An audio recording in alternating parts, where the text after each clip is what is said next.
Donc j'ai la charge de vous parler de notre ami et collègue Luc Ortlieb, qui nous a quittés il y a un peu plus d'un an. Luc est né au Maroc, c'est peut-être de là d'où lui vient cette passion des déserts dont parlait Franck, ou peut-être de sa thèse qu'il a réalisée sur le littoral du Sahara, qu'il a soutenu en 75 à l'UPMC, et aussitôt après, jeune chercheur à l'Orstom, il est affecté au Mexique, où on l'envoie pour faire des reconstitutions de variations du niveau de la mer et de néotectonique. Avec ce matériel, il soutient sa thèse d'État à Marseille en 1987, et aussitôt, il part d'abord au Pérou, puis au Chili, et pendant ces 10 années d'Amérique du Sud, son intérêt se déplace vers la paléoclimatologie. Peut-être à cause de l'événement Niño qui était très étudié à cette époque, et donc Luc a essayé de retrouver les traces du Niño dans le passé, à partir d'archives historiques, à partir de cordons littoraux, à partir d'écoulements boueux, et à partir d'un autre objet qui était aussi une de ses passions. Ce sont, je me trompe à chaque fois, ils sont très près les coquilles. Il n'y avait pas une plage, il ne pouvait pas passer près d'une plage sans s'arrêter et ramasser à chaque fois une collection de coquilles. Donc, Luc était un homme, il y avait un peu d'Indiana Jones aussi, hein. Luc était un homme de terrain, mais c'était aussi un homme de conviction, de sens du devoir. Et il s'était donné pour mission de défendre la paléoclimatologie à l'IRD et de défendre la recherche au Sud. Et c'est pour cela qu'un peu contre son gré, il a pris des responsabilités en étant directeur d'une unité de l'IRD, puis directeur adjoint d'une unité mixte, l'Océan. Il a beaucoup œuvré pour que l'IRD participe au LMC 14. C'est lui qui était porteur du projet de plateforme analytique à Bondy, la plateforme Alizé, et comme Franck l'a expliqué, il a été vice-président, puis président du CNF INCOA, jusqu'à la fusion avec la FED. Voilà, ça c'est une photo de sa dernière expédition dans les déserts côtiers du Pérou, où il avait posé des senseurs de température parce qu'on attendait le Niño de 2016. Finalement, ce Niño ne s'est pas développé. Le Niño ne s'est développé qu'en 2017 avec un très fort El Niño côtier, que les capteurs ont bien enregistré, mais Luc n'était plus là pour l'étudier. Cette photo est du laboratoire du Niuro, dans le nord du Pérou. C'est là où est entreposée une de ses collections de coquilles. Et donc le Niuro, c'est à côté de Cabo Blanco, là où Hemingway écrit Le vieil homme et la mer. Voilà, Luc nous quitte, nous a quittés, mais ses travaux resteront.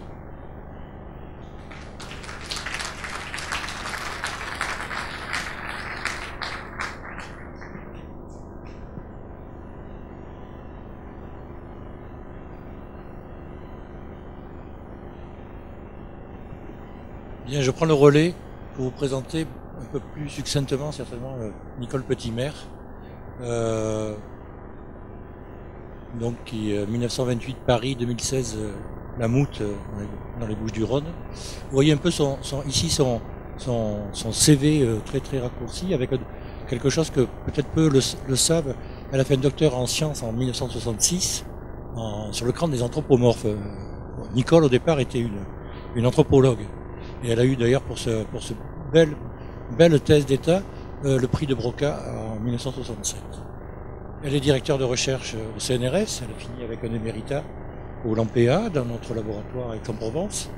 Elle fut vice-présidente de l'Union internationale des sciences géologiques, présidente du Comité national français de l'INCOA, présidente du conseil scientifique au Centre international pour la formation des échanges géologiques.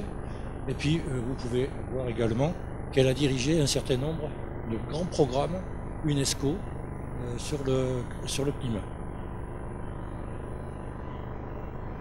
En fait, la passion des déserts, effectivement, parce que très rapidement après sa thèse, elle s'est tournée vers l'Afrique du Nord, vers le Sahara, qu'elle n'a plus quitté pendant 30 ans, je dirais.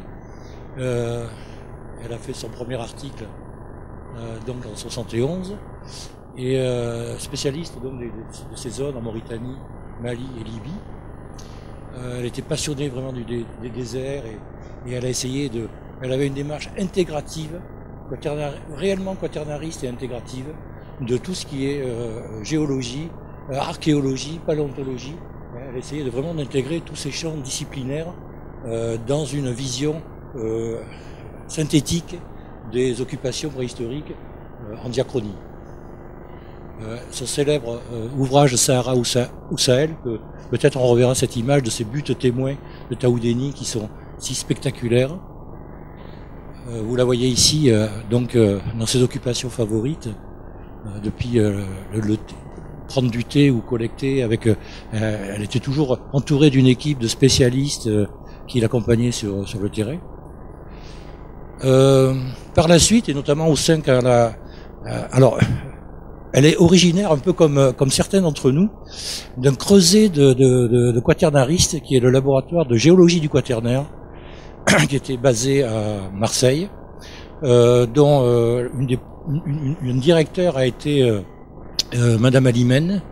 Et puis quand ce laboratoire qui était à Meudon s'est déplacé à Marseille, la direction a été prise par Hugues Faure.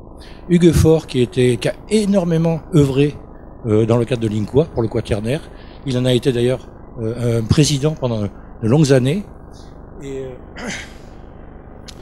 Et donc le laboratoire le LGQ de Marseille a vraiment été un creuset de plein de jeunes chercheurs. Luc Ortlieb y a fait sa thèse d'état également. Moi-même j'y ai fait ma thèse et mon HDR. David Williamson, enfin je vais pas tout vous citer, Anne-Marie Lésine, enfin bref, il y a énormément de gens qui ont, Franck aussi, Bassino. Donc c'est vraiment, et on a vraiment une mentalité, une sensibilité quaternariste très très forte grâce à tous ces gens. Raymond Bonnefi, Hugues Faure, Nicole Petimer, etc., Eugène Bonifay, qui était un laboratoire quand même assez extraordinaire. Je referme un peu cette parenthèse, il y a eu une restructuration. Nicole a rejoint, comme moi d'ailleurs, l'AMPA, qui est un laboratoire à la Maison méditerranéenne des sciences de l'homme à Aix-en-Provence, et on a développé avec elle, et plein de spécialistes, tout un travail de cartographie. La cartographie est un outil fabuleux. Tout le monde connaît cette émission, le dessous des cartes, et je pense que mettre en vision cartographique, slide par slide, et en intégrant un certain nombre de données, est un exercice particulièrement valorisant et didactique, et très très ouvert notamment aux médias et aux décideurs, très très utile. Donc là je vous ai mis quelques exemples puisque Nicole a dirigé dans le cadre de programmes UNESCO, UIGS, un certain nombre de cartes du monde, du bassin méditerranéen, de la France, notamment aux deux derniers extrêmes climatiques, des cartes très qui sont perfectibles bien sûr, mais qui sont très utiles et qui sont accessibles à la Société géologique de France. Enfin, je citerai pour terminer un des derniers articles qu'elle a fait sur le Sahara, les grands changements climatiques en 2012, paru aux éditions Errance Actes Sud, qui a reçu d'ailleurs un prix décerné par la Société de géographie de Paris. Voilà, je voudrais m'arrêter là et passer. Il y a une bibliographie complète qui se trouve sur le site du LAMPA, si ça vous intéresse, de ces très très nombreuses publications. Ah, hop, je reviens. Ah non. Bon, suivant.